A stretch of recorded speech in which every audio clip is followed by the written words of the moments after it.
Hello, hello, and welcome back to Behind the Walls of the World's Psychiatric Hospitals. I'm your host, Dr. Sarah Gallup, and today we're going to dive back into the history of the Fernald State School. As I've mentioned in the previous 2 episodes of this series, trigger warnings for outdated and ableist language, strong overtones of discrimination, and abuse toward children. My main sources for this episode will be excerpts from the Fernald State School annual reports, courtesy of the Fernald State School website. All other sources are listed at the end of the episode transcript. So for now, come on in and get comfortable as we go behind the walls of the Fernald State School. We left off in 1888, right when Dr. Walter E. Fernald had taken over as superintendent of the school, and plans were in place to move the school to a permanent location in Waltham, Massachusetts. Plans were made for the school to accommodate a maximum of 250 students. And this number should sound familiar because it's the same number of patients that Kirkbride hospitals were built to accommodate. Plans for the building were somewhat similar to asylums built in an E shape.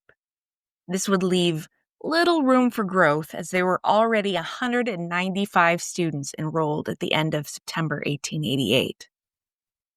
Cost for housing and teaching each student was $3.44 per week, for a grand total of $34,882.33. And just to give some perspective, the latter number is a little less than it costs to house each state hospital patient today for 1 month. As the students began to move over to the Waltham site, they continued working in various fields. Dr. Fernald mentions that, quote, the more capable boys have been kept usefully employed repairing shoes, painting, doing carpenter work, printing, making brooms, mats, etc., end quote. Other children were assigned to the kitchen, laundry, and other domestic departments. Dr. Fernald, like previous superintendents had done, used case studies to demonstrate the methods of teaching used at the school. He referenced one student who was having difficulty learning history material.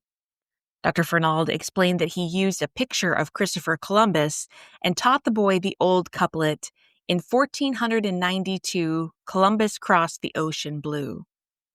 The boy was able to learn and retain this information, so he began using a similar formula for other history lessons. Again, he used a picture and created a jingle that the boy was able to retain. England sent to Boston Harbor 3 big shiploads of tea. We wouldn't pay the taxes, so upset it in the sea. This method was used to continue teaching this particular student as well as others with similar issues. In this way, teaching was individually tailored to each student's learning style and needs. So as we often see in these types of institutions, they did begin with good intentions. The school carried on like this for the next several years. They fully moved over to the Waltham property by 1890. Dr. Fernald began refining his teaching methods, and students continued working and learning. Some of the older boys were tasked with road making and digging cellars and ditches. Not easy work by any means.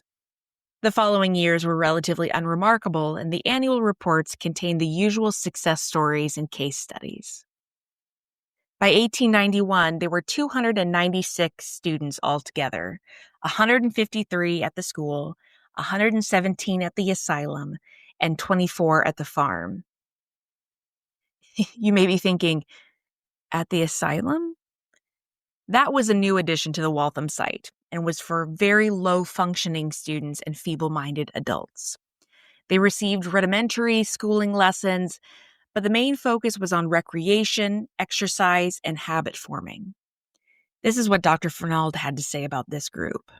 Quote, when admitted, nearly every one of these children were untidy, noisy, stubborn, and intractable generally. Few of them had been under any sort of control or discipline. One of them had not been out of doors for over 3 years.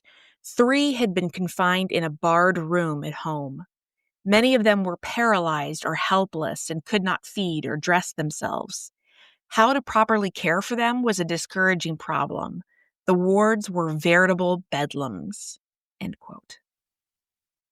It's hard to think about how so many children probably didn't get any care or attention until they went to this school, that it truly was a better placement for them than at home with their families. Concerning to families and the school board members alike was keeping students at their school from procreating. This was of utmost importance. Dr. Fernald said the following, quote, "It would probably be better in every way for all these inmates and better for the state economically if this school were their permanent home. It used to be thought best for all concerned that feeble-minded children should be returned to their parents for a few years of instruction and training in the asylum. Directly the contrary, in most cases, is now the belief that of those who have had the greatest experience in teaching and training the feeble-minded. Outside of a humanitarian view, the pecuniary advantage to the community of an asylum for feeble-minded girls as a prevention of the birth of imbecile offspring is now everywhere acknowledged. Retain in our institutions the feeble-minded of both sexes, and there will be no more juke families." End quote. I cringed a bit when I saw the term juke family, anticipating something pretty horribly prejudicial, and correctly figured that it was a pejorative phrase. It comes from a book by Richard Lewis Dugdale in 1877 that was called The Jukes, a study in crime, pauperism, disease, and heredity. And as the title suggests, he followed a family that he gave the name Juke, who was poor and had certain mental and developmental disorders and eventually ended up involved in crime. It's almost like we've always known there's been a societal link between poverty and crime. Being poor has always been criminalized, and this would help set the stage for later years of the school. By 1894, the dorms were already overcrowded with new students, so plans to add on to the school were made. The asylum or custodial area had many former students who are now over 20 years old. Their jobs included taking care of the younger students and performing tasks in the school and on the farm, all without pay, of course. By 1897, there were 504, quote, inmates altogether, 181 in the school and 105 in the custodial department. That leaves 218 unaccounted for. I assume that at least some of them were working on the farm, but that seems like an awfully large number considering the numbers from previous years.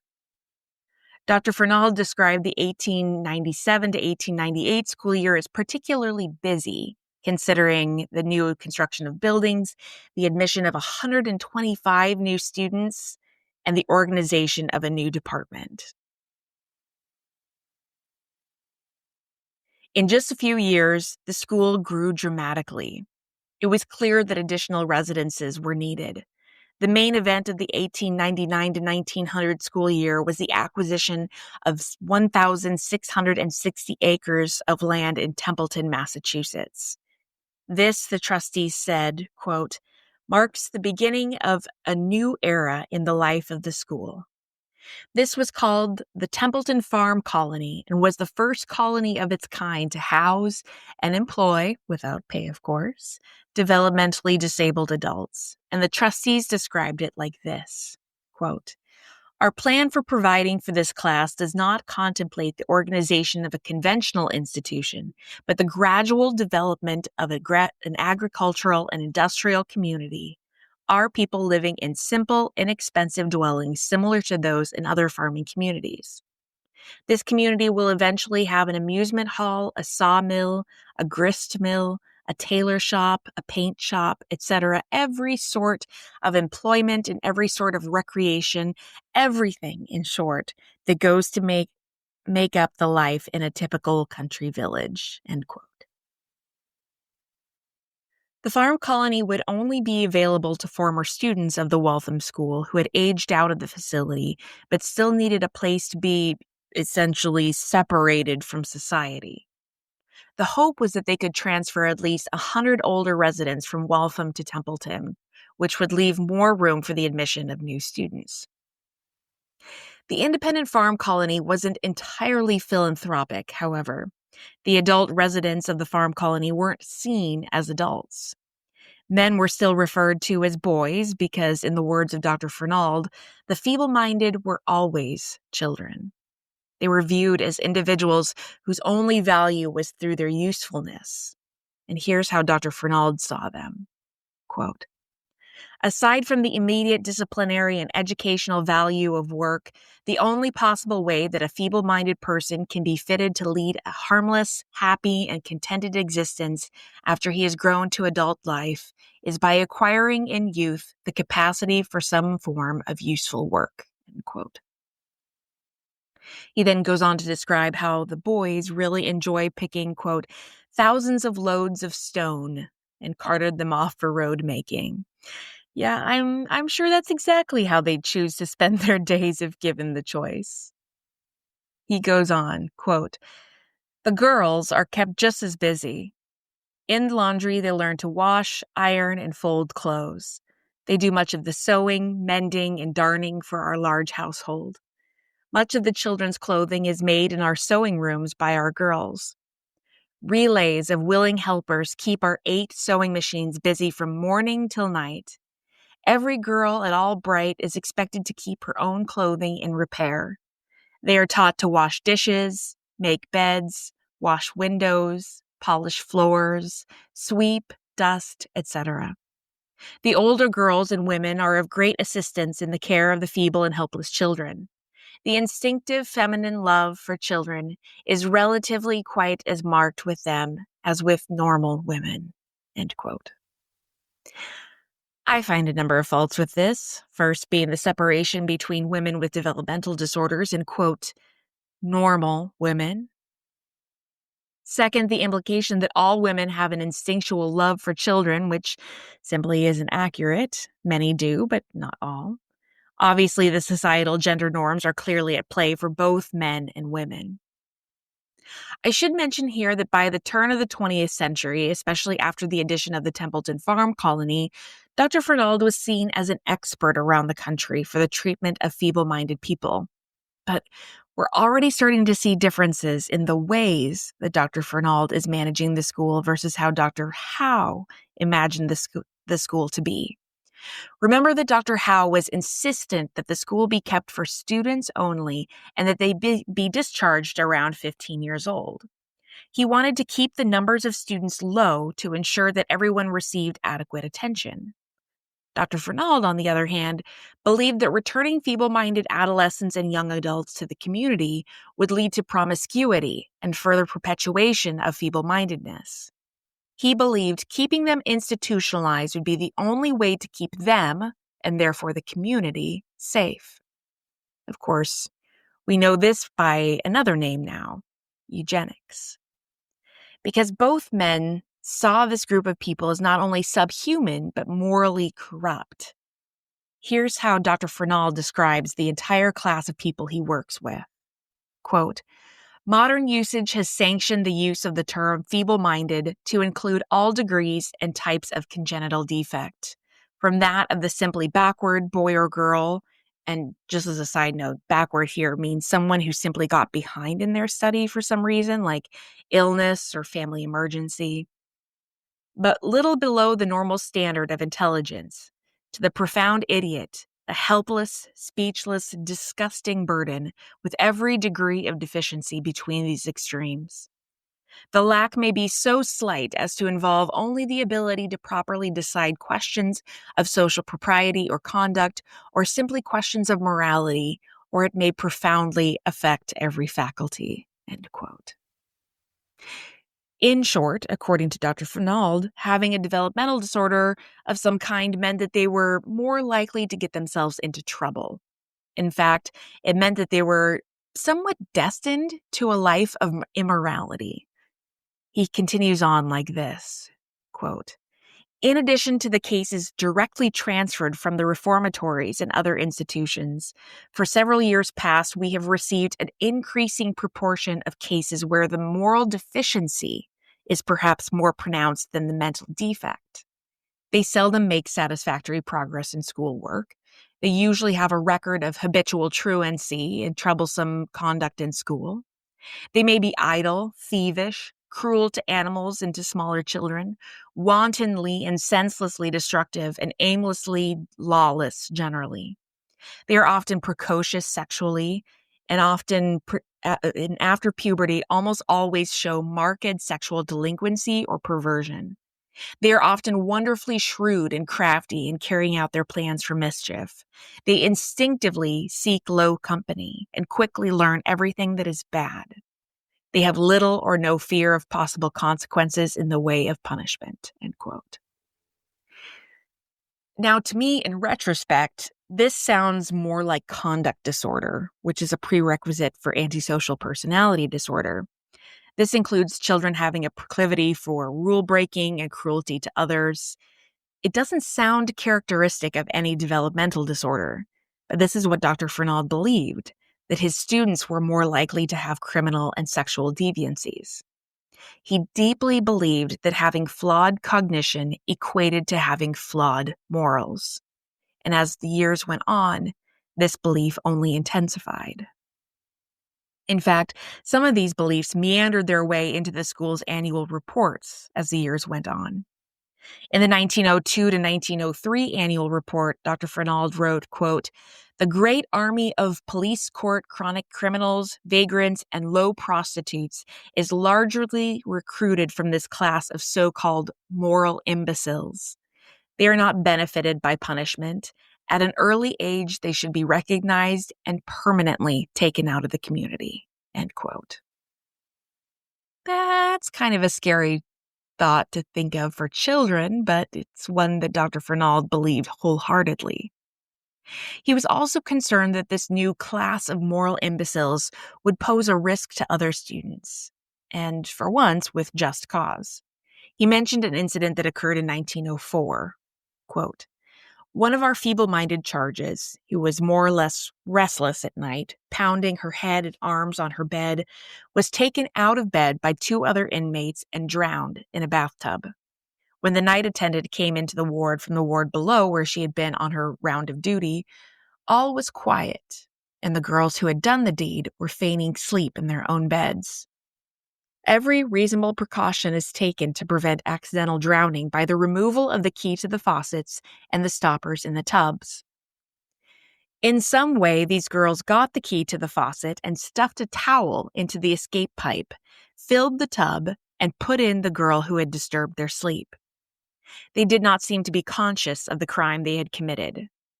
We therefore suggest the query of whether this school should not be relieved of the care of the criminal male and female imbeciles, for the reason that we have not sufficient accommodations for their care, that we doubt whether we have the power to shut them up in separate cells, and that if we have such power, whether it is not expedient to make a prison of any part of our institution in view of the effect upon parents of the truly feeble-minded in our charge."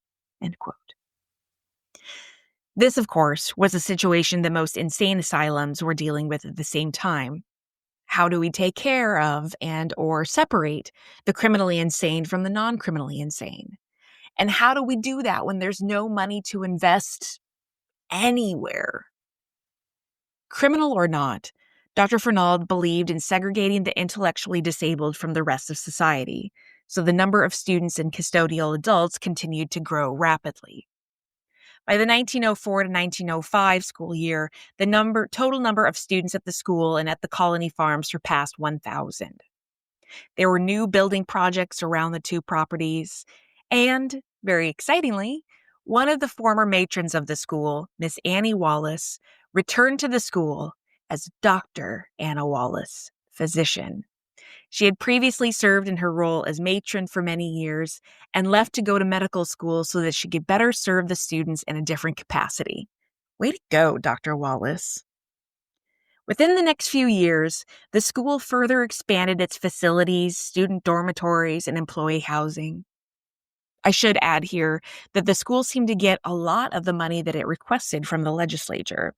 Not every institution in Massachusetts had been that lucky. Perhaps it was because Dr. Fernald was becoming internationally known for his treatment of the feeble-minded. The 1908 to 1909 annual report quotes a study conducted by the British Royal Commission on the Care and Control of the Feeble-Minded. Quote, "This, the Massachusetts School for the Feeble-Minded, is a most interesting institution, embodying in itself the whole history of American methods of dealing with the feeble-minded, from its earliest beginnings in the training school for the idiot to its latest development, the colony for the permanent custodial care and employment of defectives unfit for free life. Its superintendent is Dr. W. E. Fernald, who is not only one of the greatest authorities in the United States of America on the medical aspects of the care of mental defectives, but is an institution manager of great energy, enthusiasm, resource, and capacity." End quote. So even though his beliefs in retrospect are problematic at best, he was widely seen at the time as an expert and genius in his field. His treatment and organization at the Massachusetts school served as a model for schools around the world who treated folks with developmental disorders. In the 1908 to 1909 annual report, there were new types of people added to the institution. There were the usual folks with developmental disorders, but then there were 5 committed who were, quote, "of the Mongolian type of idiocy." I wasn't familiar with this, so I looked it up, and it was what Down syndrome used to be called.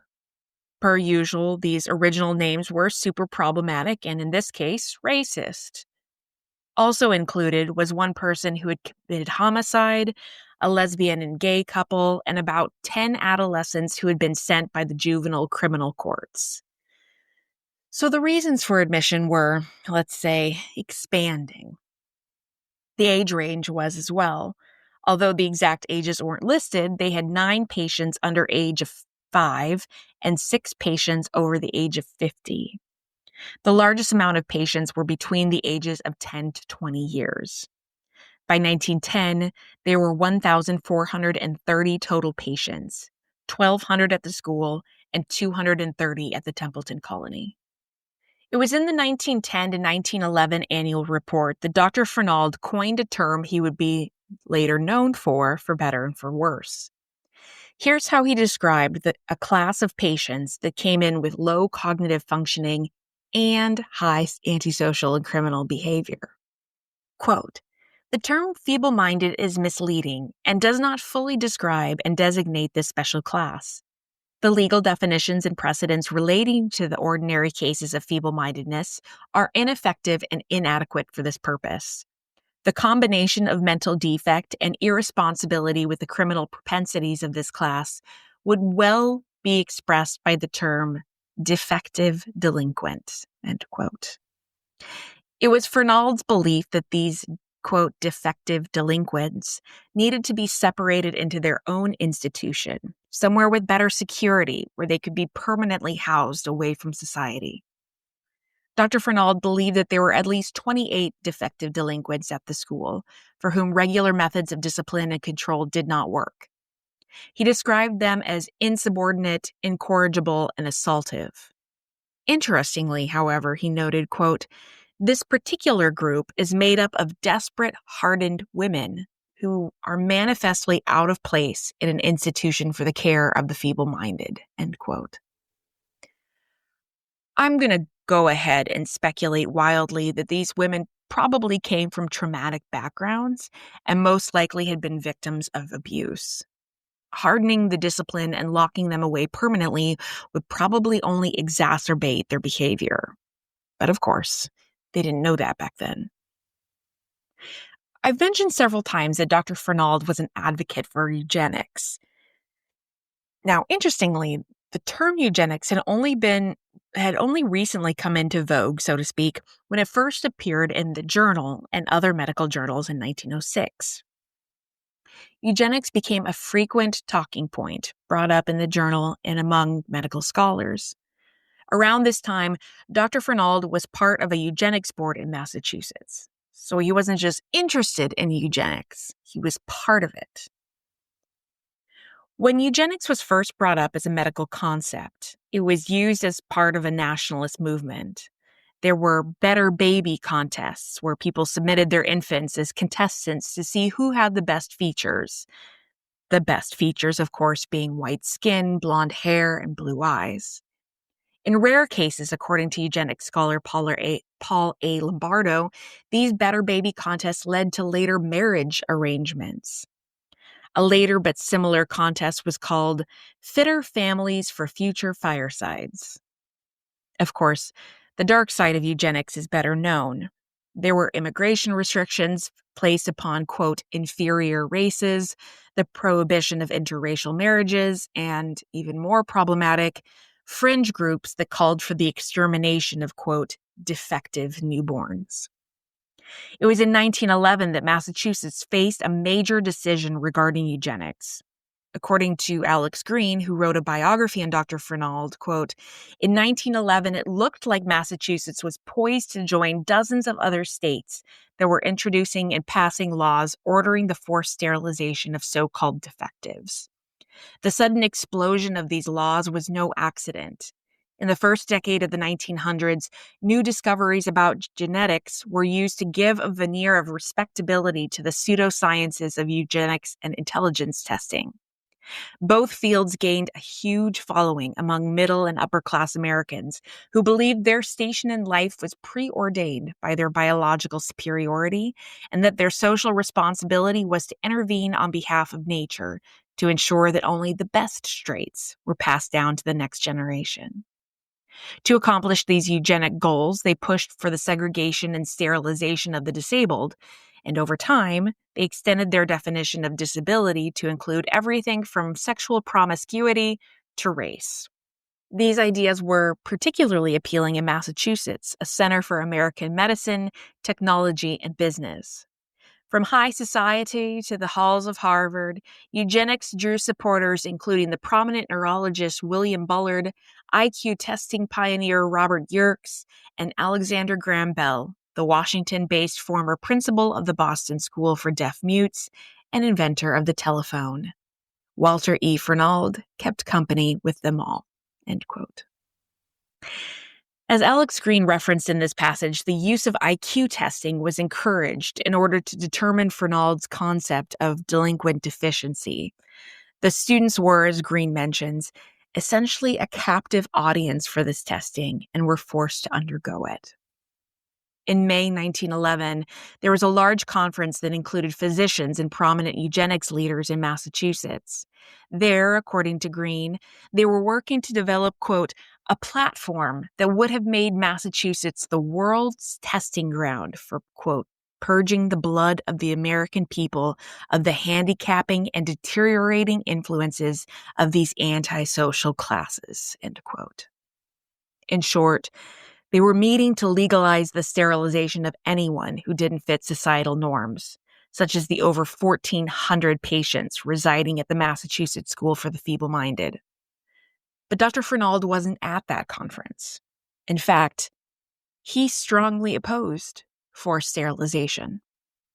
According to Alex Green, quote, early in his career, Fernald had patients who masturbated so violently that they could injure or kill themselves. And just a side note to say that I've had multiple patients who have nearly killed themselves in this way, but that's a topic for a different day. He had agreed to surgical castration of a handful of his patients at the request of their families.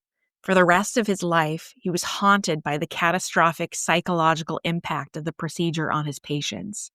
He was also horrified by the story of an intellectually disabled woman who was sterilized by another Massachusetts doctor. The woman's caretakers assumed that the sterilization was a cure-all. Abandoned, she was raped by men from all over town who then spread sexually transmitted diseases, end quote. Obviously, these stories are horrific. I am also disturbed by the fact that in other sources, it was noted that Dr. Fernald opposed sterilization, at least in part because he believed it promoted sexual promiscuity, giving even more reason why adults with developmental disorders needed to be separated from society. But to his credit, he opposed forced sterilization. In fact, Massachusetts was one state where there are no officially documented cases of sterilization. Whether or not that reflected reality is another story. Paul A. Lombardo notes in the movement that the movement picked up again in 1912 with even more international conferences on eugenics. Quote, the journal printed accounts of each International Eugenics Congress, from the 1912 meeting in London to the 1921 and 1932 meetings in New York. The meetings of Dr. John Harvey Kellogg's Race Betterment Foundation in Battle Creek, Michigan, provided a forum for examining race deterioration and methods of improvement that included segregation or sterilization of defectives, the encouragement of eugenic marriages, and a eugenics registry for the development of a race of human thoroughbreds. The Massachusetts Medical Society sent a delegation to the Second International Eugenics Congress. There, Walter Fernald, whose namesake Fernald State School would eventually be linked to numerous scandals, heard papers ranging from the heredity of Mayflower pilgrims possessed of an essentially pure, high-minded type of character to the pedigrees of pauper stocks, linked to inborn mental, moral, and physical defects. Fernald described the proceedings as, quote, an absolutely up-to-date statement of the present knowledge of the laws of human heredity, end quote. I give all this background on eugenics because we start to see Dr. Fernald include even more overt references to his beliefs on eugenics in the annual reports. In the 1911 to 1912 annual report, so the same year as all these conferences he attended, he wrote this, quote, it is now generally understood that feeble-mindedness is often the direct result of the hereditary transmission of mental defect, that the feeble-minded female is very likely to bear children, and that these children are almost certain to be defective, criminal, or permanently dependent in some way. To segregate the feeble-minded is to cut off one of the most prolific sources of crime, degeneracy, and pauperism, end quote.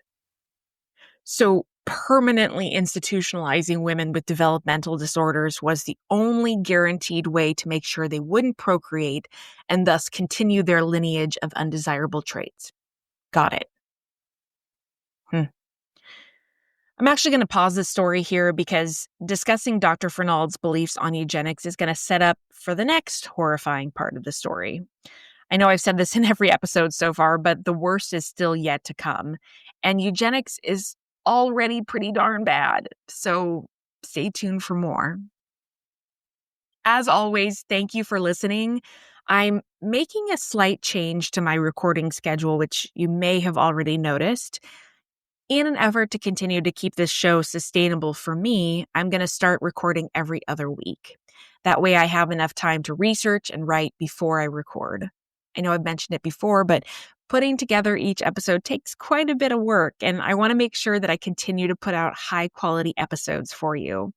And that way, I'll be back on a regular schedule that you can count on as well.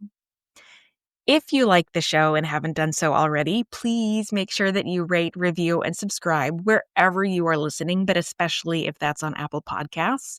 The more ratings and reviews I get there, the more the show will be pushed out to other listeners. So that's a wonderful way to help me out. You can also support the show on Patreon or Beacon starting at only $3 a month. If I haven't mentioned it recently, I appreciate you so much for listening. I really enjoy hearing from you as well. So if you'd like to say hi, feel free via email or online on Instagram or the Facebook page. It always makes my day.